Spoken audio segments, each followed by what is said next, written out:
안녕하세요. TQQQ 연구소입니다. 한국 증시 역사상 가장 큰 숫자가 나왔는데 주가는 이틀째 무너지고 있습니다. 이 영상을 만드는 오전 11시 기준 삼성전자는 7% 넘게 빠진 26만 원대 초반입니다.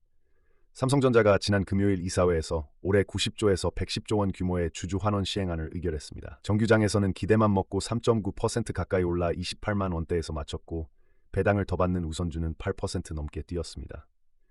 그런데 공시가 나온 건 장이 끝난 뒤였습니다.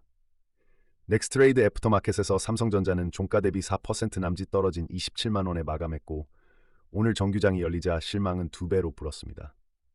장중 한때 26만 원까지 낙폭으로는 7.6%까지 밀렸습니다. 숫자가 작아서가 아닙니다. 실망은 4군데에서 나왔습니다. 소각이 비어 있습니다. 3분기에 지급하겠다고 못 박은 30조 원은 전액 현금 배당입니다. 배당은 받는 순간 세금을 떼고 한번 쓰고 끝나지만 자사주 소각은 주식수 자체를 없애서 남은 주주의 지분 가치를 그 자리에서 올립니다. 시장이 기다린 건 후자였는데 소각의 규모도 날짜도 이번 발표에는 없었습니다. 그럼 왜 못 박지 못했느냐? 여기에 삼성만의 사정이 있습니다. 금산법 10% 룰이라는 규제가 있어서 금융계열사는 비금융계열사 지분을 합쳐 10%를 넘겨들고 있을 수 없습니다. 삼성전자가 자사주를 크게 소각하면 전체 주식수가 줄고 그러면 삼성생명과 삼성화재가 들고 있는 지분율이 가만히 있어도 저절로 올라갑니다. 실제로 삼성생명은 삼성전자 주식 624만 주를 미리 처분해 1조 2천억 원 넘게 현금화했습니다. 계열사 지분부터 정리해야 해서 소각 결정이 뒤로 밀렸습니다. 15조 원짜리 자사주 매입이 함께 나왔는데 이건 소각용이 아닙니다. 임직원 성과급 지급용입니다.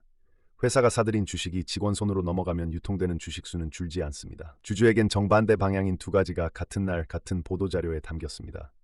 90조에서 110조라는 범위 자체가 확정이 아닙니다. 재원은 3년치 잉여 현금 흐름의 50%를 환원한다는 기존 비율을 그대로 둔 채 계산됩니다. 임직원 성과급이 커질수록 환원 재원이 깎인다는 우려가 붙었습니다. 배율을 올린 게 아니라 이익이 커져서 금액이 커진 것이라 시장이 기대한 200조 규모와는 거리가 있었습니다. 거울은 바로 옆에 있었습니다. SK하이닉스는 40조 원을 소각 방식으로 내놨고 주가는 이틀 만에 15% 넘게 올랐습니다. 같은 주 같은 업종에서 소각을 택한 쪽과 배당을 택한 쪽의 답이 갈렸습니다. 다만 오늘 오전에는 그 하이닉스도 1% 안팎 하락으로 끌려 내려왔습니다. 실망이 한 종목을 넘어 반도체 무게 전체를 누르는 아침입니다. 다음에 볼 건 소각 규모와 시점이 숫자로 공시되는 자리입니다. 그전까지 이 발표는 약속입니다. 삼성전자 발표, 여러분은 실망하셨는지 아니면 시간이 필요한 약속이라고 보시는지 댓글로 의견을 남겨주세요. 오늘 영상이 도움이 되셨다면 좋아요 부탁드립니다.